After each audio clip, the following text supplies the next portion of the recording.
We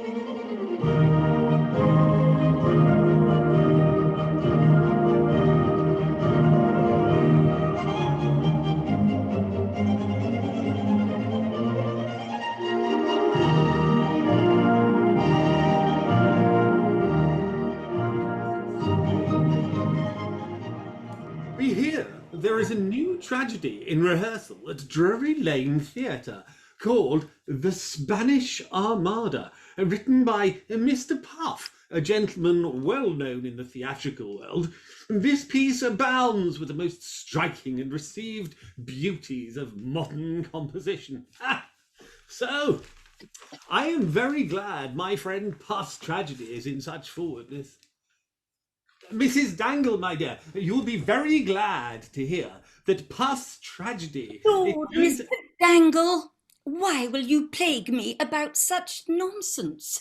Now that the plays have begun, I shall have no peace. Isn't it sufficient that you make yourself ridiculous by your passion for the theatre, without continually teasing me to join you, Mr. Dangle? Nay, my dear, I was only going to... And what have you to do with the theatre, Mr. Dangle? Why should you affect the character of Critic? Oh, I have no patience with you. Haven't you made yourself the jest of all your acquaintance by your interference in matters where you have no business? Are not you called a theatrical quidnunc? And a Mark Machanis to second-hand authors? True, my power with the managers is pretty notorious. But is it no credit to have applications from all quarters for my interest? From lords to recommend fiddlers, from ladies to get boxes, from authors to get answers, and from actors to get engagements. Yes, my drawing room is an absolute register office for candidate actors to be continually alarmed with Juliets and Dorindas, Pollys and Ophelias, and the very furniture trembling at the probationary starts and unprovoked rants of would-be Richards and Hamlets. Mercy! Mrs. Dangle, actors are the abstract and brief chronicles of the time. And pray, what can a man of sense study better? Besides, you will not easily persuade me that there is no credit or importance in being at the head of a band of critics who take upon them to decide for the whole town whose opinion and patronage all writers solicit and whose recommendation no manager dares refuse. Ridiculous! Both managers and authors of the least merit laugh at your pretensions. The public is their critic, without whose fair approbation they know no play can rest on the stage, and with whose applause they welcome such attacks as yours, and laugh at the malice, where they can't at the wit. Very well, madam. Very well. Mr. SNEER, sir, to wait on you. Oh, show Mrs. SNEER up. Plague on it. Now we must appear loving and affectionate, or SNEER will hitch us into a story. With all my heart, you couldn't be more ridiculous than you are. You are enough to provoke the... my dear SNEER, I am vastly glad to see you. My dear, here's Mrs. SNEER. Good morning to you, madam. Mrs. Dangle and I have been diverting ourselves with the papers. Pray, SNEER, won't you go to Drury Lane Theatre the first night of Puff's tragedy? Yes, but I suppose one shan't be able to get in, for in the first night of a new piece they always fill the house with orders to support it. But here, Dangle, I brought you 2 pieces, one of which you must exert yourself to make the managers accept. I can tell you that, for it is written by a person of consequence. So, now my plagues are beginning. Bursts into tears and exit. What, is this a tragedy? No, that's a genteel comedy, not a translation, only taken from the French. It is written in a style which they have lately tried to run down, the true sentimental, and nothing ridiculous in it from the beginning to the end. Well, if they had kept to that, I should not have been such an enemy to the stage. There was some edification to be got from those pieces, Mrs. SNEER. I am quite of your opinion, Mrs. Dangle. But the theatre, in proper hands, might certainly be made the school of morality. But now, I am sorry to say it, people seem to be going there principally for their entertainment. It would have been more to the credit of the managers to have kept it in the other line. Doubtfully, madam. And hereafter, perhaps, to have had it recorded that in the midst of a luxurious and dissipated age, they preserved 2 houses in the capital, where the conversation was always more at least, if not entertaining. Now, egad, I think the worst alteration is in the nicety of the audience. No double entendre, no smart innuendo admitted. Even Vanbrugh and Congreve obliged to undergo a bungling reformation, but what have we here? This seems a very... Oh, that's a comedy, on a very new plan, replete with wit and mirth, yet of a most serious moral. You see, it's called The Reformed Housebreaker, where, by the mere force of humour, housebreaking is put into such a ridiculous light that if the piece has its proper run, I have no doubt, but the bolts and bars will be entirely useless by the end of the season. Egad, this is new indeed. Yes, it is written by a particular friend of mine, who has discovered that the follies and foibles of society are subjects unworthy the notice of the comic muse, who should be taught only to stoop at the greater vices and blacker crimes of humanity, duting capital offences in 5 acts, and pillaring petty loss in season 2. In short, his idea is to dramatise the penal laws and make the stage a court of ease to the Old Bailey. It is truly moral. Lady Fretful Plagiary, sir. Oh, beg her to walk up. Now, Mrs. Dangle, Lady Fretful Plagiary is an author to your own taste. I confess she is a favourite of mine because everybody else abuses her. You have read the tragedy she has just finished, Dangle? Oh, yes. She sent it to me yesterday. Well, then you think it execrable, don't you?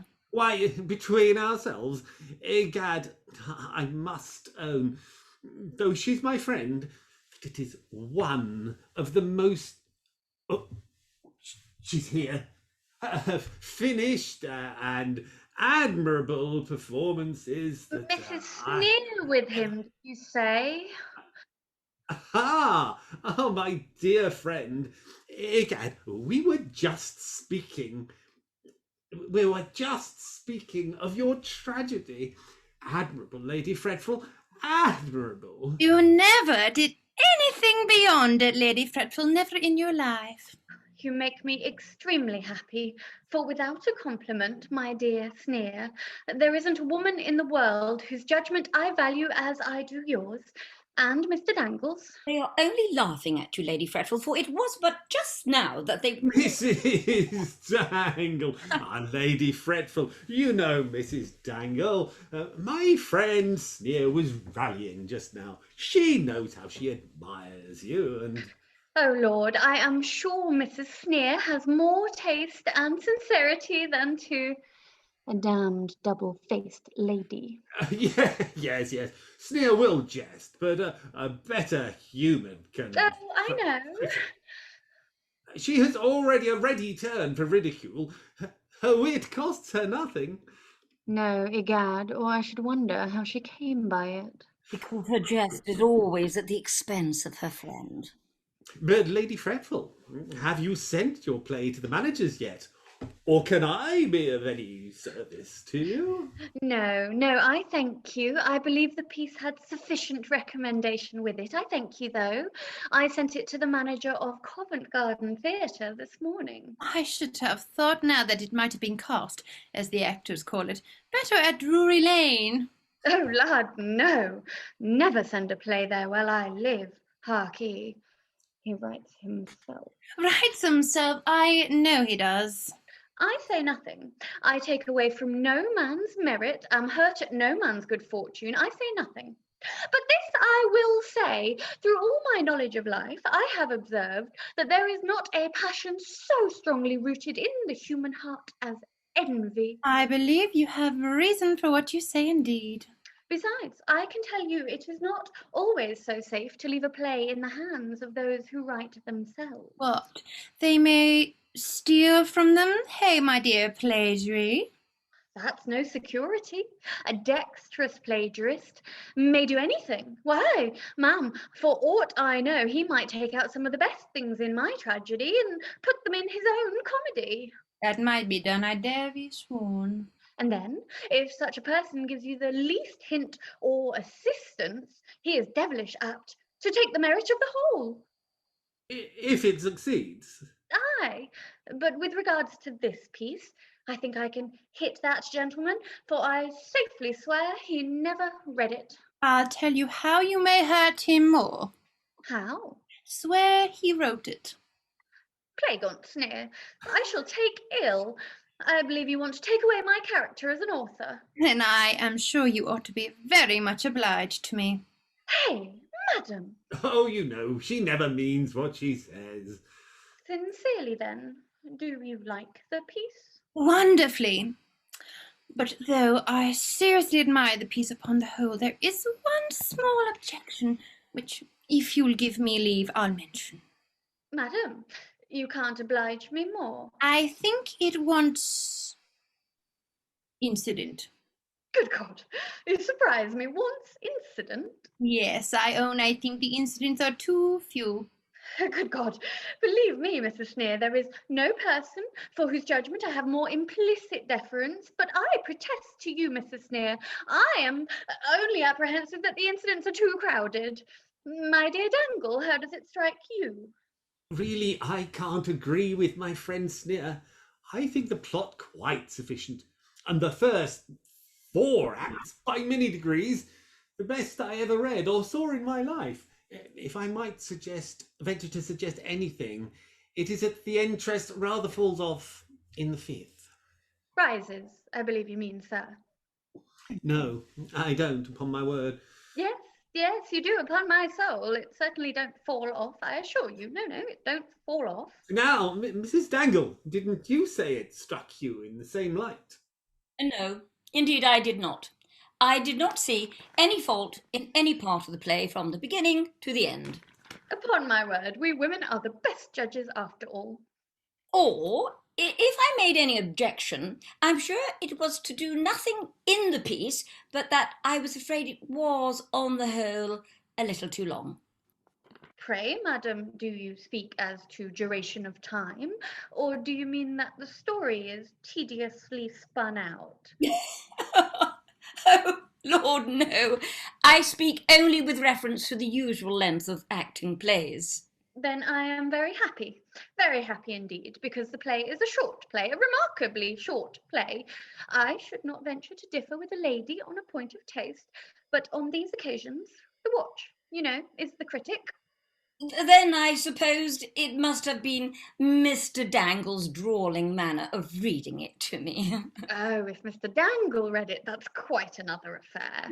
But I assure you, Mrs. Dangle, the first evening you can spare me 3 hours and a half, I'll undertake to read you the whole from beginning to end with the prologue and the epilogue and allow time for the music between the acts. I hope to see it on the stage next. Well, Lady Fretful, I wish you may be able to get rid as easily of the newspaper criticisms as you do of ours. Of the newspapers, sir, they are the most villainous, licentious, abominable, infernal, not that I ever read them. No, I make it a rule never to look into a newspaper. You are quite right, for it certainly must hurt an author of delicate feelings to see the liberties they take. No, quite the contrary. Their abuse is, in fact, the best panegyric. I like it of all things. An author's reputation is only in danger from their support. Why, that's true. And that attack now on you the other day. What? Where? Aye, you mean in a paper of Thursday.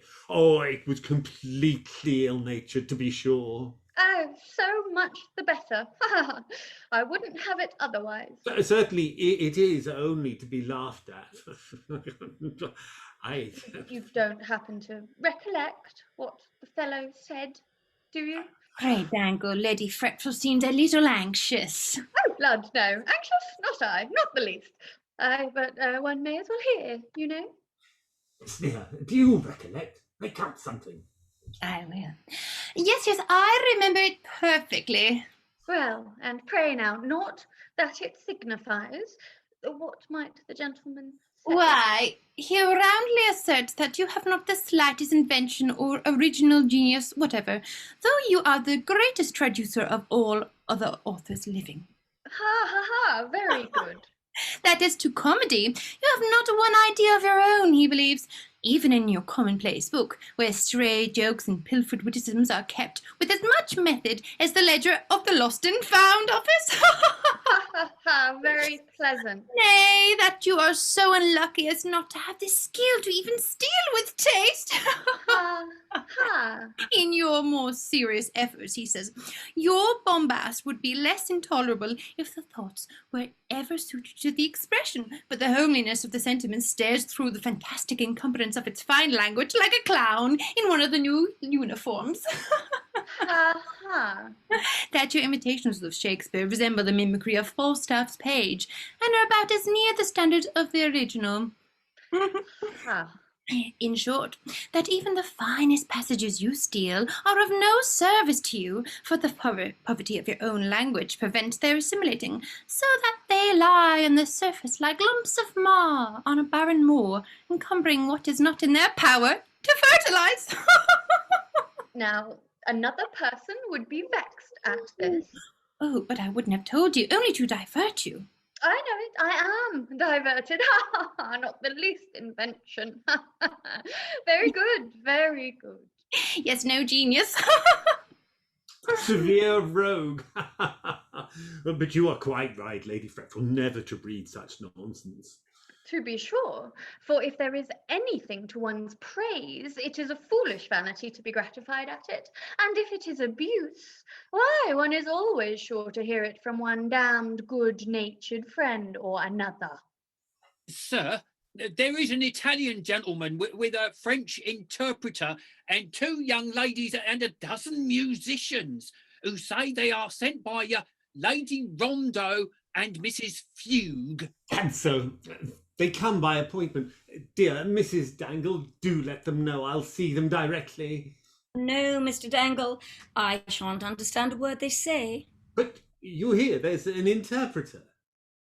Well, I'll try to endure their complaisance till you come. And Mr. Puff, sir, has sent word that the last rehearsal is to be this morning and that he will call on you presently. Oh, that's true. I shall certainly be at home. Now, Lady Fretful, if you have a mind to have justice done you in the way of an answer, egad, Mr. Puff's your man. Sure. Sir, why should I wish to have it answered when I tell you I am pleased at it? Oh, true. I'd forgot that. But I hope you're not fretted at what Mrs. SNEER has to Zoons, no, Mr. Dangle. Didn't I tell you these things never fret me in the least? Nay, I only thought that... Let me tell you, Mr. Dangle, 'tis damned affronting in you to suppose that I am hurt when I tell you I am not. But why so warm, Lady Fretful? Life, Mrs. SNEER, you are as absurd as Dangle. How often must I repeat to you that nothing can vex me but your supposing it possible for me to mind the damn nonsense you have been repeating to me? And let me tell you, if you continue to believe this, you must mean to insult me.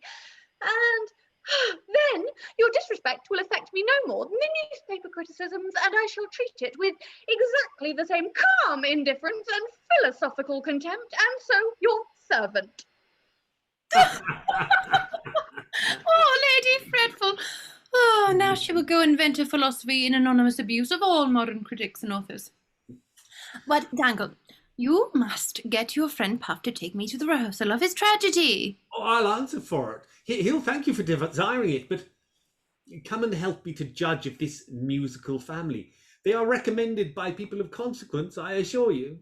I am at your disposal the whole morning, but I had thought you had been a decided critic in music as well as in literature. Oh, so I am. But I have a bad ear.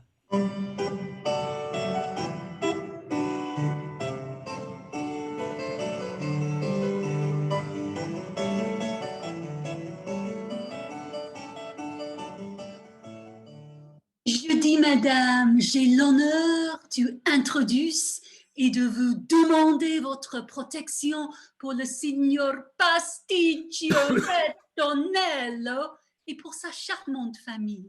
Bravo, signoria!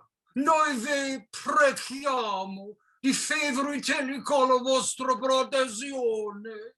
O signoria, fatevi questi grazie. Sì, signora. Madame, mi interprète, c'est-à-dire in English, qu'il vous prie de leur faire l'honneur de... I say again, I don't understand a word you say. Questo signore spieghiero. Oui, mi interprète. Nous avons les lettres de recommandation pour Monsieur d'Angle de...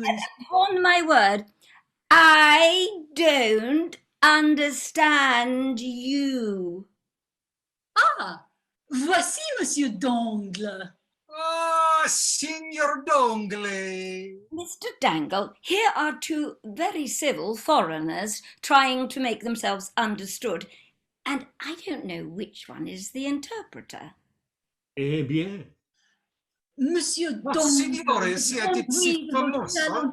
Per la vostra coscienza e vostro interesse, quale I think the interpreter is the hardest to be understood of the two.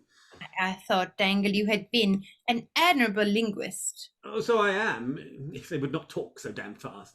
Well, I'll explain that. The less time we lose in hearing them, the better. For that, I suppose, is what they were brought here for.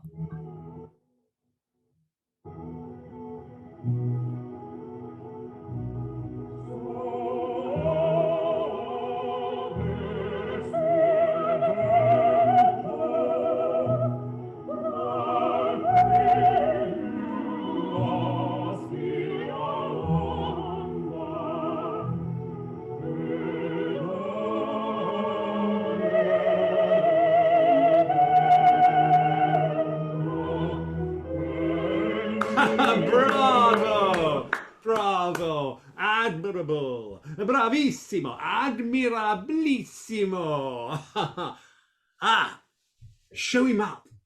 SNEER, where will you find such as these voices in England? Not easily. Puff is coming. Signora and little signoras, obligatissimo. Sposa signora Danglena.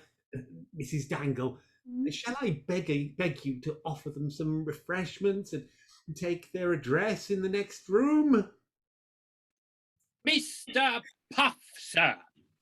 My dear Puff. My dear Dangle, how is it with you? Mrs. SNEER, give me leave to introduce Mr. Puff to you. Mrs. SNEER, is this? Sir, she is a lady whom I have long panted for the honour of knowing. A lady whose critical talents and transcendent judgment... Yes, sir. Hey, don't be modest, SNEER. My friend Puff only talks to you in the style of his profession. His profession? Indeed, I make no secret of the trade I follow among friends and fellow authors. I know that I love to be frank on the subject and to advertise myself viva voce. I am, madam, a practitioner in panegyric, or to speak more plainly, a professor of the art of puffing at your service, or anybody else's. Sir, you are very obliging. I believe, Mr. Puff, I have often admired your talents in the daily prints. Yes, madam, I flatter myself I do as much business in that way as any 6 of the fraternity in town. Devilish hard work all summer. Friend Dangle never worked harder, but harkee, the winter managers were a little sore, I believe. No, I believe they took it all in good part. Aye, then they must have had affectation in them, for regard there were some of the attacks which there was no laughing at. Aye, the humorous ones. But I should think, Mr. Puff, that authors would in general be able to do this sort of work for themselves. Why, yes, but in a clumsy way. Besides, we look on that as an encroachment, and so take the opposite side. I dare say, now you conceive half the very civil paragraphs and advertisements you see to be written by the parties concerned or their friends. No such thing. 9 out of 10. Manufactured by me in the way of business. Indeed. Even the auctioneers now. The auctioneers, I say, though the rogues have lately got some credit for their language. Not an article of merit. Theirs. Take them out of their pulpits, and they are as dull as catalogues. No, ma'am. 'Twas I first enriched their style.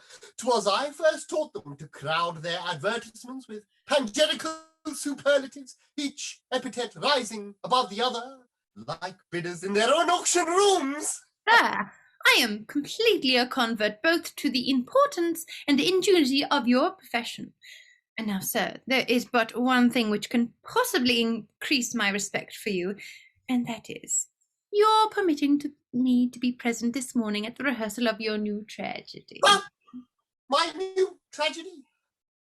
Dangle, I take this very ill. You know how apprehensive I am of being known to be the author. Faith, I would not have told, but it's in the papers, and your name at length in the Morning Chronicle. Ah, those damned editors never can keep a secret. Well, Mrs. SNEER, no doubt you will do me the great honour.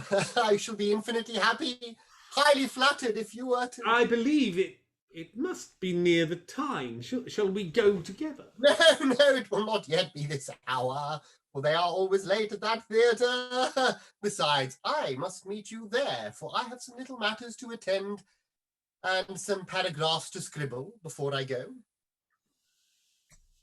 Here is a conscientious baker on the subject of the army bread, and a detester of the visible brickwork in the favour of new invented stucco, both in the style of Junius and promised for tomorrow. Here too are some political memorandums, I see. Aye, to take Paul Jones and get the Indiaman out of the Shannon. Reinforce Byron, compel the Dutch to... So I must do that in the evening papers, or reverse it for the Morning Herald, for I know that I have undertaken tomorrow.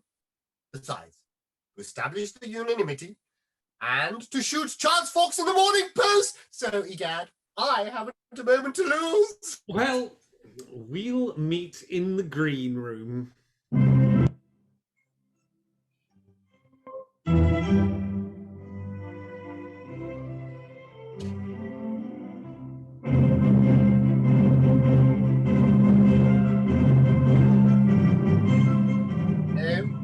No, ma'am. What Shakespeare says of actors may be better applied to plays. They ought to be the brief chronicles of the time. Therefore, when history, and particularly the history of our own country, furnishes anything like a case in point to the time in which an author writes, if he knows his own interest, he will take advantage of it. And so I call my tragedy The Spanish Armada, and have laid the scene before Tilbury Fort. A most happy thought, certainly. Egad, it was. I told you so. But pray now, I don't understand how you have contrived to introduce any love. Oh, nothing so easy, for it is the received point among poets that where history gives you a good heroic outline for a play, you may fill up a little love at your own discretion, in doing which, 9 times out of 10, you only make up a deficiency in the private history of the times. Now, I rather think I have done this with some success. No scandal about Queen Elizabeth, I hope. Oh, Lord, no, I only suppose the governor of Tilbury Fort's daughter to be in love with the Spanish admiral. Oh, is that all? Excellent, if faith, I see it at once. But won't this appear rather improbable? To be sure, it will. But what the plague? A play is not to show occurrences that happen every day, but things just so strange that though they never did, they might happen. Certainly nothing is unnatural that is not physically impossible. Very true. And for that matter, Don Ferrolo with Granules, for that's the lover's name, might have been over here in the train of the Spanish ambassador. Or Tilburina, for that is the lady's name, might have been in love with him, from having heard his character, or seen his picture, or from knowing that he was the last man that she ought to be in love with, or any other good female reason. However, the fact is that though she is but a knight's daughter, egad, she is in love like any princess. Poor young lady, I feel for her already, for I can conceive how great the conflict must be between her passion and her duty, her love for her country, and her love for... Don Ferrolo Whiskerando. Oh, amazing! Her poor susceptible heart is swayed to and fro by contending passions like love and... So, the scene is set and everything is ready to begin, if you please. Egad, then we'll lose no time. Though I believe, sir, you will find it very short, for the performers have profited by the kind permission you granted them. Hey, what? You know, sir, you gave them leave to cut out or omit whatever they found heavy or unnecessary to the plot. And I must own they have taken very liberal advantage of your indulgence. Well, they are in general very good judges, and I know I am luxuriant. Now, Hopkins, as soon as you please. Gentlemen, will you play a few bars of something just... Aye, that's right. For as we have the scenes and addresses, egad will go to it, as if it was the first night's performance. But you need not mind stopping between the acts. So, stand clear, please. Now you know there will be a cry of down, down, hats off, silence, and up curtain. And let's see what our painters have done for us.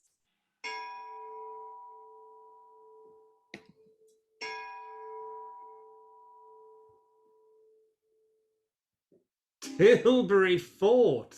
Very fine indeed. Now do you know what I open with? Wait, I can't guess. A clock. Hark!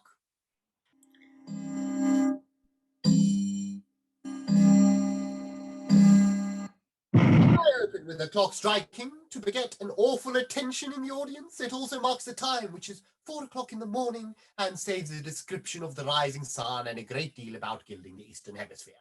But pray, is the sentinel to be asleep? Fast as a watchman? Isn't that odd, though, at such an alarming crisis? Sure it is, but smaller things must give way to a striking scene at the opening. That's a rule. And the case is that these two great men are coming to the very spot to begin the piece. Now, it is not supposed that they would open their lips if this fellow was watching them. So, egad, I must either have sent him off to his post or set asleep. Oh, that accounts for it. But tell us, who are these coming? Oh, these are they, Sir Walter Raleigh and Sir Christopher Hatton. You'll know Sir Christopher by his turning out his toes, famous, you know, for his dancing. I like to preserve all the little traits of character. Now attend. True, gallant Raleigh. What? Had they been talking before? Oh, yes, I beg pardon. Gentlemen, these are particular friends of mine whose remarks may be of great service to us. Don't mind interrupting them whenever you wish. True, gallant Raleigh. But oh, thou champion of thy country's fame, there is a question which I yet must ask, a question which I never asked before. What mean these mighty armaments, this general muster, and this throng of chiefs? Pray, Mr. Puff, how came Sir Christopher Hatton never to ask that question before? Before the play began, how the play could he? Well, that's true, Ife. But you will hear what he thinks of the matter. Alas, my noble friend, when I beheld yon tented plains in martial symmetry arrayed, when I count o'er yon glittering lines of crested warriors, where the proud steeds neigh, and valor-breathing trumpets shrill appeal, responsive vibrate on my listening ear, what virgin majesty herself I view, like her protecting palace veiled in steel, with graceful confidence exhort to arms. When briefly all I hear or see bears stamp of martial vigilance and stern defence, I cannot but surmise. Forgive, my friend, if the conjecture's rash, I cannot but surmise, then state some danger apprehend. A very cautious conjecture, that. Yes, that's his character, not to give an opinion, but on secure grounds. And how attend? Oh, most accomplished Christopher! I called him by his Christian name to show that they are on the most familiar terms. Oh, most accomplished Christopher, I find thy staunch sagacity still tracks the future in the fresh print of the o'ertaken past. Figurative. Thy fears are just. But where, whence, when, and what the danger is, methinks I fain would learn. You know, my friend, scarce 2 revolving suns and 3 revolving moons have closed their course since haughty Philip, in despite of peace with hostile hand, hath struck at England's trade. I know it well. Philip, you know, is proud Iberia's king. He is. His subjects in base bigotry and Catholic oppression held, while we, you know, the Protestant persuasion hold. We do. Philip, you know, his base, you know, besides his boasted armament, the famed Armada, by the Pope baptized, with purpose to invade these realms. Is sailed. Our last advices so report. While the Iberian admiral's chief hope, his darling son, Ferolo whiskerandos height. the same, by chance a prisoner hath been ta'en, and in this fort of Tilbury Is now confined. 'Tis true, and oft from yon tall turret's top I've marked the youthful Spaniard's haughty mien, unconquered though in chains. You also know. Mr. Puff, as he knows all this, why does Sir Walter go on telling him? But the audience are not supposed to know anything of the matter, are they? True, but I think you manage ill, for there certainly appears no reason why Sir Walter should be so communicative. Oh, Gad, now that is one of the most ungrateful observations I have ever heard.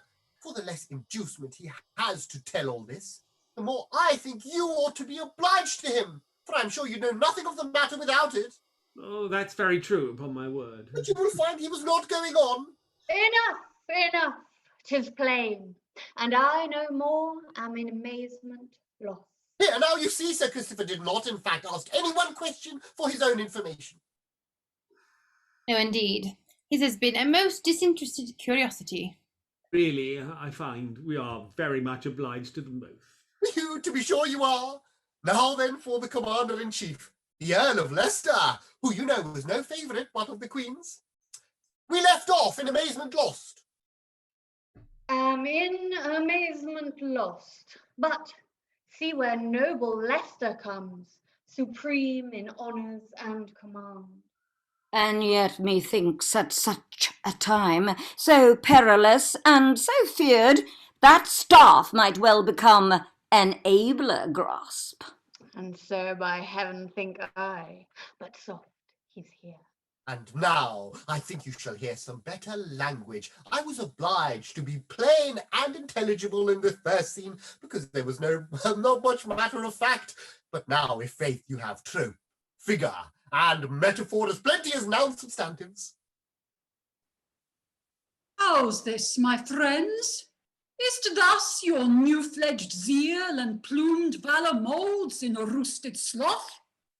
Why, dimly glimmers that heroic flame, whose reddening blaze by patriot spirit fed should be the beacon of a kindling realm? Can the quick current of a patriot heart thus stagnate in a cold and weedy converse, or freeze in tideless inactivity? No, rather let the fountain of your valour spring through each stream of enterprise, each petty channel of conducive daring, till the full torrent of your foaming wrath o'erwhelm the flats of sunk hostility. There it is, followed up. No more! The freshening breath of thy rebuke hath filled the swelling canvas of our souls, and thus, though fate should cut the cable of our topmost hopes, in friendship's closing line we'll grapple with despair, and if we fall, we'll fall in glory's wake. There spoke old England's genius. Then, are we all resolved? We are all resolved. To conquer or be free? To conquer Conquer or be free. All? All. Nem con egad. Oh, yes, where they do agree on the stage, their unanimity is wonderful. Then let's embrace. And now? What the plague? Is he going to pray? Yes, hush. In great emergencies, there is nothing like a prayer. Oh, mighty Mars, But why should he pray to Mars? Hush! if in thy homage bred each point of discipline I've still observed, nor but by due promotion and the right of service to the rank of Major General have risen, assist thy votary now. Yet do not rise. Hear me. And me. and me. And me, Now pray all together. behold thy votaries submissive beg, That thou wilt deign to grant them all they ask. Assist them to accomplish all their ends. And sanctify whatever means they use to gain them. Very orthodox quadruple. Vastly well, friends. Is that well managed or not? Have you heard such a prayer as that on the stage? Exactly. But sir, you haven't settled how we're to get off here yet. You could not go off kneeling, could you? Oh, no, sir, it's impossible. It would have a good effect, if Faith, if you could exeunt praying. Yes, and would vary the established mode of springing off with a glance at the pit. Oh no, never mind. So as you get them off, I'll answer for it. The audience won't care how. Well then, we'll repeat the last line standing and go off the old way. And Sanctify whatever means we use to gain them. Bravo! A fine exit. Well, really, Mr. Puff. All this shall to Lord Burleigh's ear. Hey. Why, I thought that fellow had been asleep. Only a pretense, there's the art of it. A spy of Lord Burleigh's. But isn't it odd to never have taken notice of, not even by the Commander-in-Chief? Oh, Lord, ma'am. If people who want to listen or overhear would have always connived at in a tragedy, there would be no carrying on any plot in the world. That's certain. Ah, take care, Dangle, my dear. The morning gun is going to fire.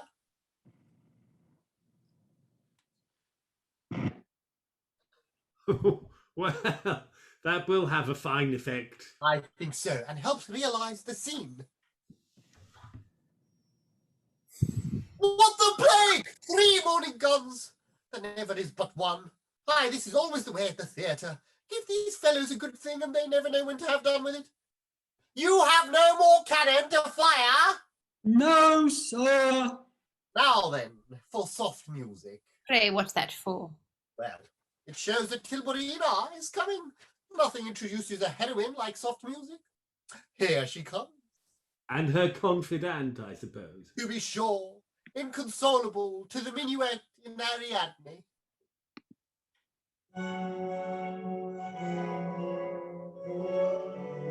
Now as the whispering breath of gentle morn bade nature's voice and nature's beauty rise, while orient Phoebus with unborrowed hues clothed the waked loveliness with all night slept in heavenly drapery. Darkness is fled.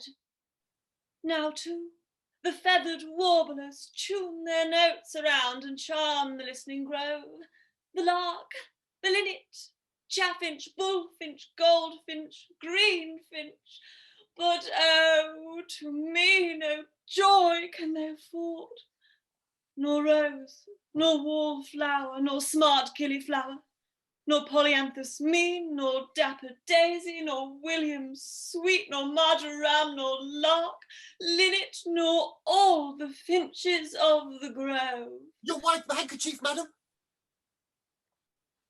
I thought, sir, I wasn't to use that till heart-rending woe. Oh, yes, madam, at the finches of the grove, if you please. Nor lark, linnet, nor all the finches of the grove. Vastly well, madam. Vastly well indeed. For, oh, to sure, heart-rending woe is now the wretched lot of Tilburina. Oh, 'tis too much. Oh, it is indeed. Be comforted, sweet lady, for who knows but heaven has yet some milk-white day in store. Alas, my gentle Nofa, thy tender youth as yet hath never mourned love's fatal dart. Else wouldst thou know that when the soul is sunk in comfortless despair, it cannot taste of merriment. That's certain. But see where your stern father comes. It is not meet that he should find you thus. Hey, what the plague? What a cut is here? Why, what has become of the description of the first meeting with Don Miscarandos, his gallant behaviour in the sea fight, and the simile of the canary bird? Indeed, sir, you will find they will not be missed. Very well. Very well. The cue, ma'am, if you please. It is not meet that he should find you thus. Thou counsel'st right, but 'tis no easy task for barefaced grief to wear a mask of joy. How's this? In tears? Oh, Tilburina, shame! Is this a time for maudling tenderness and Cupid's baby woes? Hast thou not heard that haughty Spain's Pope-consecrated fleet advances to our shores, while England's fate, like a clipped guinea, trembles in the scale? Then is the crisis of my hand at fate. I see the fleets approach. I see their decks are near.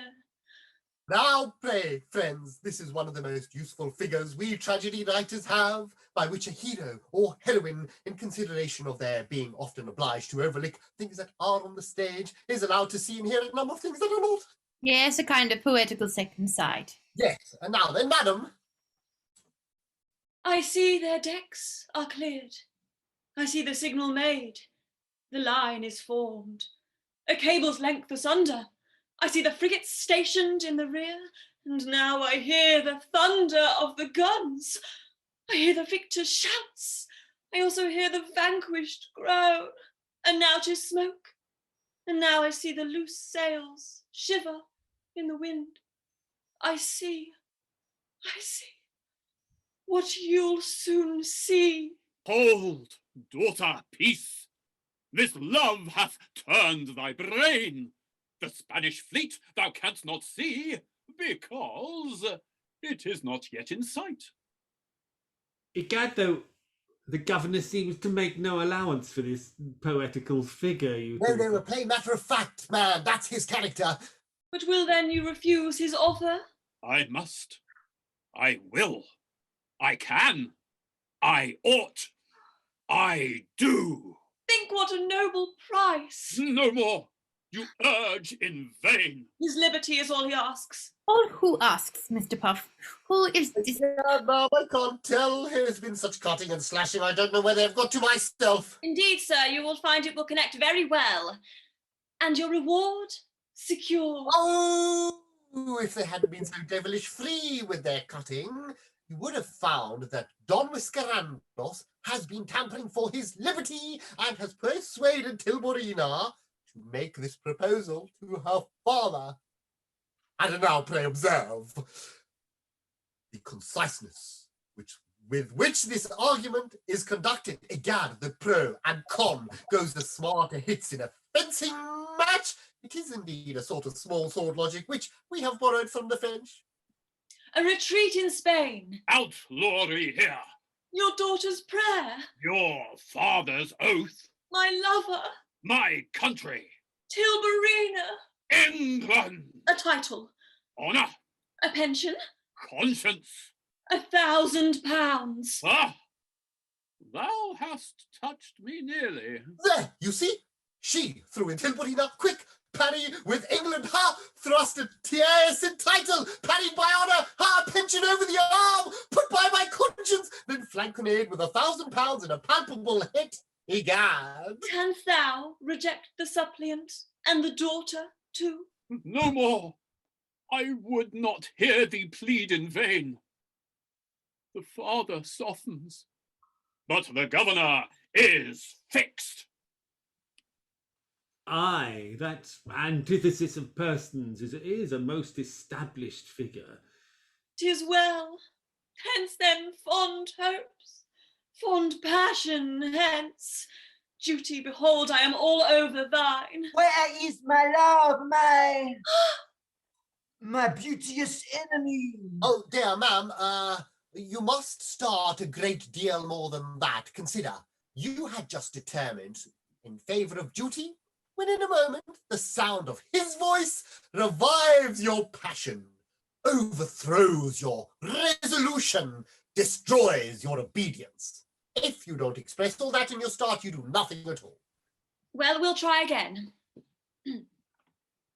Speaking from within has always a fine effect. Very. Where is my love, Oh! my beauteous enemy, my conquering Tilburina? How is thus we meet? Why are thy looks averse? What means that falling tear, that frown of boding woe? Ha! Indeed, I am a prisoner. Yes, now I feel the galling weight of these disgraceful chains, which cruel Tilburina, thy doting captive, glorified in before. But thou art false, and Whiskerandos is undone. Oh, no, how little dost thou know thy Tilburina. Then thou art true. Begone, cares, doubts, and fears. I make you all a pleasant to the winds. And if the winds reject you, try the waves. Wind, you know, is the established receiver of all stolen sighs and cast off griefs and apprehensions. Yet must we part. Stern duty seals our doom. Though here I call yon conscious clouds to witness, could I pursue the bias of my soul, all friends, all rights of parents I disclaim. And thou, my Whiskerandos, shouldst be father and mother, brother, cousin, uncle, aunt, and friend to me. Oh, matchless excellence, and must we part? Believe we must, and in that case, the less is said, the better. Hey, here's a card. What, are all the mutual protestations out? Now pray, sir, don't interrupt us just here. You'll ruin our feelings. Your feelings sounds my feelings, ma'am. No, pray don't interrupt them. One last embrace. Now, farewell, forever. Forever. Aye, forever. Death and fury, Gad's life. Sir, madam, if you go out without the parting look, you might as well dance out. Here, look. Pray, sir, how am I to get off here? You! Pshaw! What the devil signifies how you get off? Go off at the top, or where you will exit. Now, ma'am... We understand you, sir. I, forever. Oh. Oh, charming. It is pretty well, I believe. Yes, I don't attempt to strike out anything new, but I take upon improvements of the established modes. You do indeed. But pray, is not Queen Elizabeth to appear? No, not at once, but she is to be talked of forever, so that egad you'll think 100 times that she's on the point of coming in. It keeps up expectation. But are we not to have a battle? Yes, we'll have a battle at last, but egad, it's not to be by land, but by sea, and that is the only quite new thing in the piece. What? Drake at the Armada, hey? Yes, of faith, fire ships and all. Then we will end with the procession. Hey, that will do, I think. No doubt on't.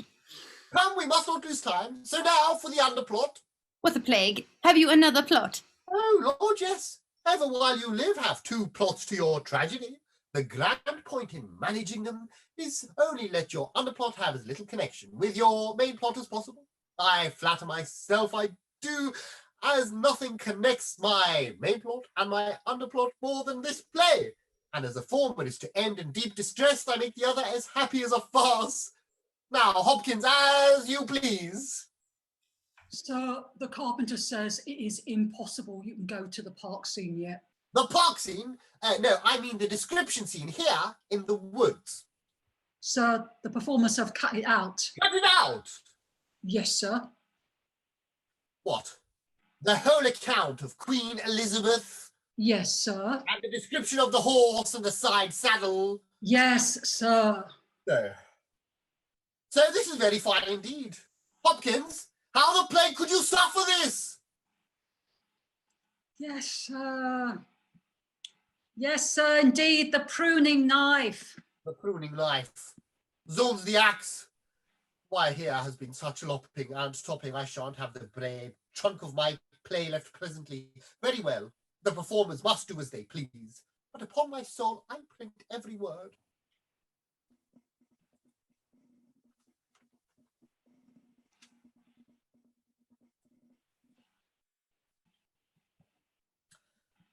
Well, we are ready now then for the justices.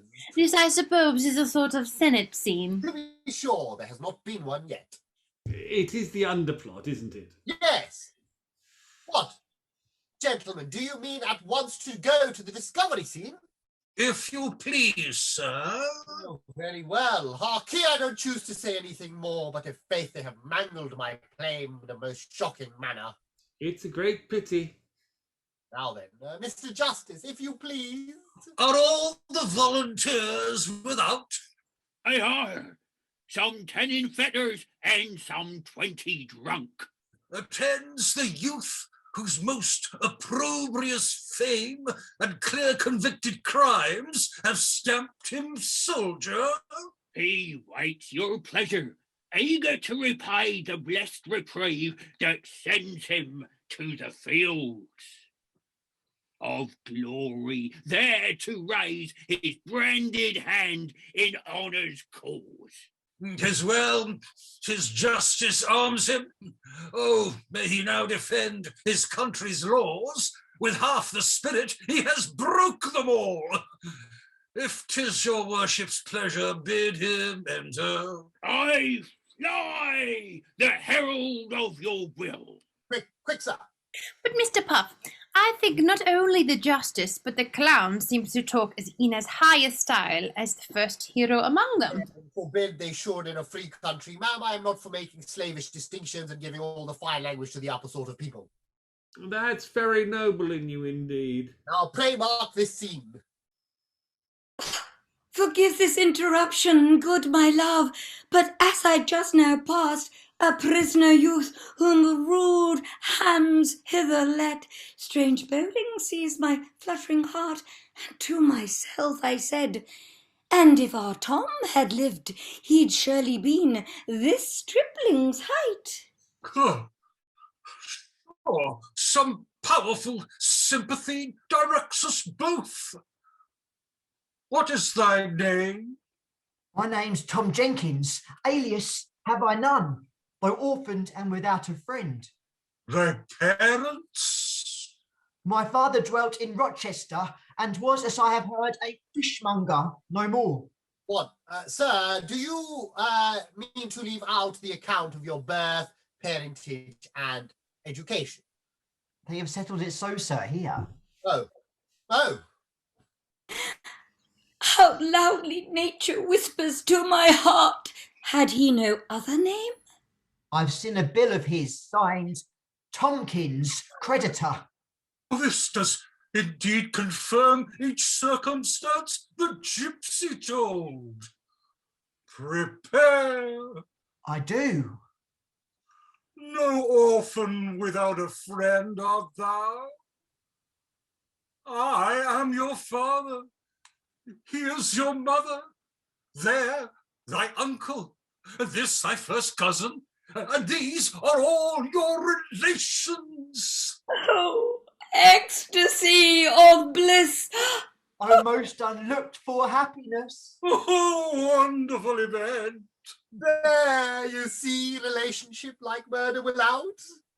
Now, let's revive, else were this joy too much.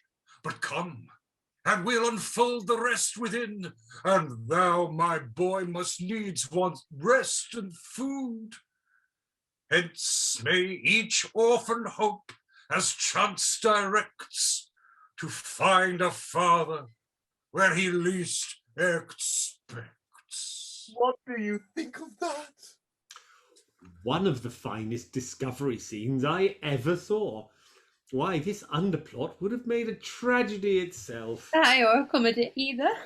That keeps quite clear of the other, you see. So now, for my mysterious yeoman. Perdition, catch my soul, that I do love thee. Haven't I heard that line before? No, I fancy pray not where. But yes, I think there's something like it in Othello. Gad, now you put my mind to it, I believe there is. But that's of no consequence. All that can be said is that two people happened to hit on the same thought and Shakespeare made use of it first, that's all. Very true. Now, sir, your soliloquy. But speak more to the pit, if you please. The soliloquy always to the pit. That's a rule. A hopeless love finds comfort in despair. It never can endure a rival's bliss. The soft, I am observed. That's a very short soliloquy. Yes, but it would have been a great deal longer if he had not been observed. But most sentimental beefeater, that Mr. Puff. Jacky, I would not have you to be too sure that he is a beefeater. What? A hero in disguise? No matter, I only give you a hint. But now for my principal character. Here he comes, Lord Burleigh in person. Pray, friend, step this way, softly. I only hope the Lord High Treasurer is perfect. If he is but perfect. Mr. Puff. Hush. Vastly well, sir. Vastly well, a most interesting gravity.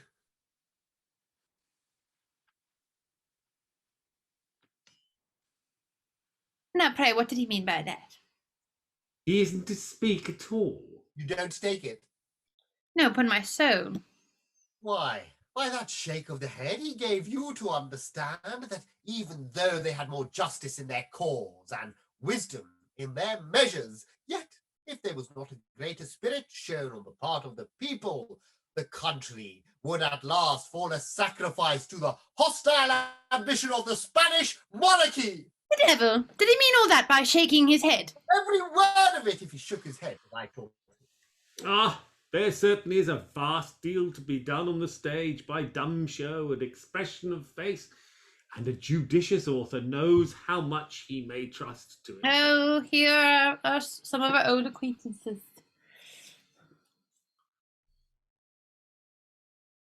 My niece, and your niece too, by heaven as witchcraft in't. He could not else have gained their hearts. But see where they approach, some horrid purpose lowering on their brows. Let us withdraw and mark them. What is all this? There's been more pruning, but the fact is these two young ladies are also in love with Don Whiskerandos. Now, friends, this scene goes entirely for what we call situation and stage effect, by which the greatest applause may be obtained without the assistance of language, sentiment, or character. Pray, Mark. Eleanor here, she is in scorn as much as I, that is, some comfort still. Oh dear, madam, you are not to say that to her face. Aside, ma'am, aside. The whole scene is to be aside. She is his scorn as much as I, that is, some comfort still. I know he prizes not Paulina's love, but Tilburina lords it over his heart. But see the proud destroyer of my peace, revenges all the good I've left. He comes, the false disturber of my quiet. Now, vengeance, do thy worst. Oh, hateful liberty, if thus in vain I seek my Tilburina. And ever shout. Hold! We will avenge you. Avenge you! Hold you, or see your nieces bleed. There's situation for you. There's a heroic group. You see, the ladies can't stab Mr. Whiskerandos. He dares not strike them for fear of their uncles. The uncles dares not kill him because of their nieces. I have them all at a deadlock. Every one of them is afraid to let go first. Why then, they must stand there forever. So they would if I hadn't a very fine contrivance for it. Now mind. In the Queen's name, I charge you all to drop your swords and daggers. That is a contrivance indeed. In the Queen's name. Come, niece. Come, niece. What's he who bids us thus renounce our guard? I must do more. Renounce thy love. Thou liest, base beefeater. Ah, hell, the lie! By heaven, thou have roused the lion in my heart. Off human's habit, off disguise, off. Am I a beefeater now? Or beams my crest as terrible as when in Biscay's Bay I took thy captive sloop? There, Gad, he comes out to be the very captain of the privateer who had taken Whiskerandos prisoner, and was himself an old lover of Tilburina. Admirably managed indeed. Now stand out of their way. I thank thee, fortune, that hast thus bestowed a weapon to chastise this insolence.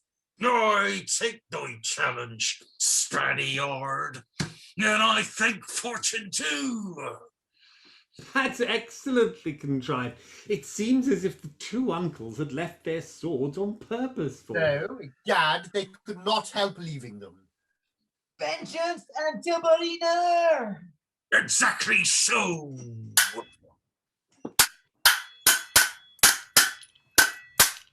Oh, cursed Paddy, thou last thrust in tears was fatal. Captain, thou hast fenced well, and Whiskerandos quits this puzzling scene for all eternity. Nitty, he would have added, but stern death cut short his being, and the noun at once. Oh, my dear sir, you are too slow. Now mind me. Sir, shall I trouble you to die again? And Whiskerandos quits this puzzling scene for all eternity. Nitty, he would have added. No, sir, that's not it. Once more, if you please. I wish, sir, you would practice this without me. I can't stay dying here all night. Very well, we'll go over it by and by. I must humour these gentlemen. Farewell, brave Spaniard. And when next... Yes, sir. You needn't speak that speech, as the body has walked off. That's true, sir. Well, then I'll join the fleet. If you please. A hemisphere of evil planets reign, and every planet sheds contagious frenzy. My Spanish prisoner is slain. My daughter, meeting the dead corpse borne along, has gone distract. But hark! I am summoned to the fort. Perhaps the fleets have met amazing crisis. O Tilburina, from thy aged father's beard thou'st plucked the few remaining brown hairs which time had left. Poor gentleman. Yes, and no one to blame but his daughter. And the planets. True. Now enter Tilburina. Egad, the business comes on quick here. Yes, madam, she now comes in stark mad in white satin. Why in white satin? Oh, Lord, ma'am, when a heroine goes mad, she always goes into white satin, don't she, Dangle? Always. It's a rule. Yes, here it is, look. Enter Tilburina, stark mad in white satin, and her confidant, stark mad in white linen. What the deuce? Is the confidant to be mad too? To be sure she is. The confidant is always to do whatever their mistress does. Weep when she weeps, smile when she smiles, go mad when she goes mad. And now, Madam Confidant, but keep your madness in the background, if you please. Wind, whistles. The moon rises. See, they have killed my squirrel in his cage. Is this a grasshopper? No, it is my whiskerandos. You shall not keep him. I know you have him in your pocket. An oyster may be crossed in love, but who says a whale's a bird? What did you call my love? He's here. He's there. Oh, he's everywhere. Oh, me. He's nowhere. Do you ever desire to see anybody madder than that? Never while I live. You observed how she mangled the meter? Yes, egad, it was the first thing made me suspect she was out of her senses. Pray, what becomes of her? She is gone to throw herself into the sea, to be sure. And that brings us at once to the scene of action, and so to my catastrophe. My sea fight, I mean. What, you bring that in at last? Yes, you know, my play is called The Spanish Armada, otherwise, egad, I have no occasion for the battle at all. Now then, for my magnificence, my battle, my noise, and my procession. You all ready? Yes, sir. The scene now changes to the sea. Those who should not be on stage, please leave. The fleets engage, and here, engage. The Spanish fleet is now destroyed by fire ships. The English fleet advances, and advances, and advances. Music!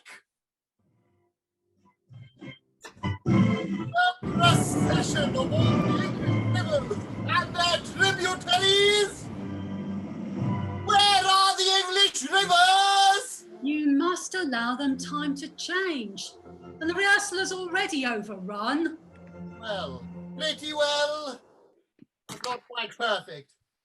So, ladies and gentlemen, if you please, we'll rehearse this piece again tomorrow.